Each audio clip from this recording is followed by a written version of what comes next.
Marsh's Library, the oldest public library in Ireland, dating back to 1702 and containing several valuable collections of books. Inevitably, some of these require repair and restoration.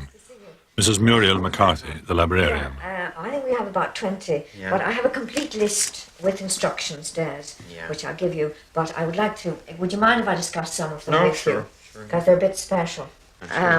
First of all, this one, as you can see, Des, both covers are off entirely, and I'm afraid it also needs to be resewn. Exactly as it was originally, of course. And the other thing too is headbands, head and tail bands. That's the original headband, but is it possible to use that again? I would retain the core, but that's all? That's all. Because we'd like to keep as much as possible, fine. As you know. Now, the other one, Des, is a little bit difficult because only one cover, which is very typical of Morrison, is off. But also, if you could, can you reinsert those cords? Because it doesn't have to be resewn. Yeah, fine. We can put slips on them and... Now, the important thing about this book is that nothing else is to be done with it because of this particular annotation. Although it looks unimportant, in fact, it really is extremely important. Because of this, we can tell the whole history of the book from that tiny annotation. You see, it's 25, 6, 51, CB 1 and 3. So we know now that means the 25th of the 6th, 1651, and the CB is Cornelius B 1 and 3. That's the London bookseller, and he paid 1 and 3 for that little book. At Newman's, the books must first be put into a fumigation chamber, where for a fortnight they are subjected to the vapour from crystals of thymol, which will kill all moulds, insects such as bookworms and silverfish, and other pests. The old animal glue is steamed off the back of a book to be repaired, using an ordinary kettle and scraped away with a knife. The book will then be rebacked with new leather. Cathal O'Grady is an expert in restoration work. Old pages sometimes need to be cleaned. This is the portrait of Dennis Hempson from Bunting's second volume of the Ancient Music of Ireland. Sometimes a kind of dry cleaning is used by means of draft cleaning powder, which lifts the stains without removing old inscriptions.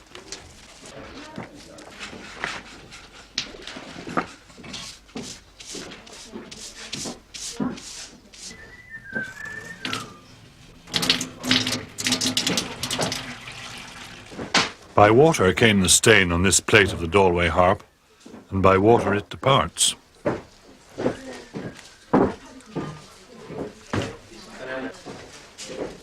There's the engraved title page.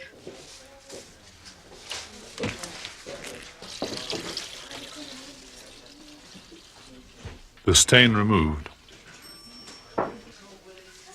Richard Ferns specializes in the repair of paper. He selects a sheet of long-fibered Japanese rice paper. It must not be cut out to make the repair, but carefully pricked around in a shape which will mate with the torn original.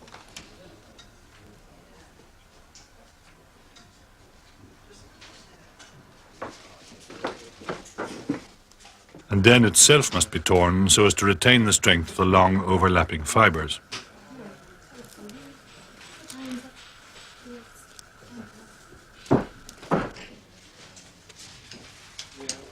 In the restoration of old and valuable books, only natural, water-soluble adhesives and animal glues must be used. Often the pages of old books which have become weakened through use are reinforced by a strip of special paper which is laminated by heat to the edge of the old page.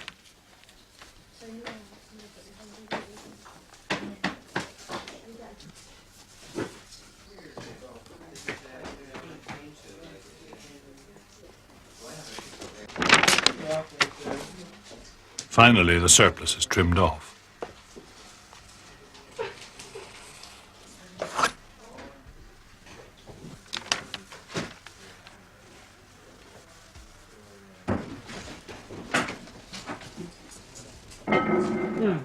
Cathal O'Grady is taking the decorated back off an old binding, using a very sharp knife with surgical skill. This is a very time-consuming job and calls for incredible concentration and patience. Obviously it does run an eighth of the years. But he gets it off in one piece, like a man shearing a sheep.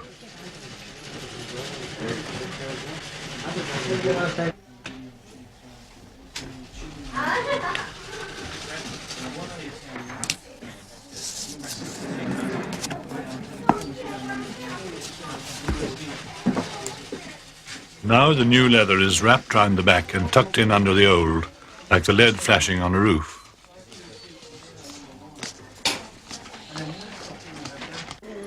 The leather is nipped in over the 6 bands with a pair of special band nipping pliers.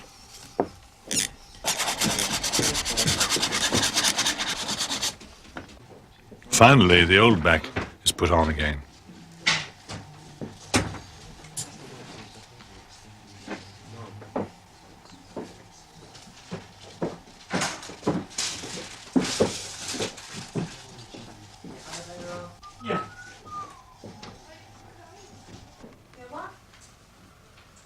The same process that we saw before, with gold leaf and glare, is being used for the lettering of the title of this old book. Noel Dunn takes the tool off the heater, cools it, and applies it, rocking it slightly.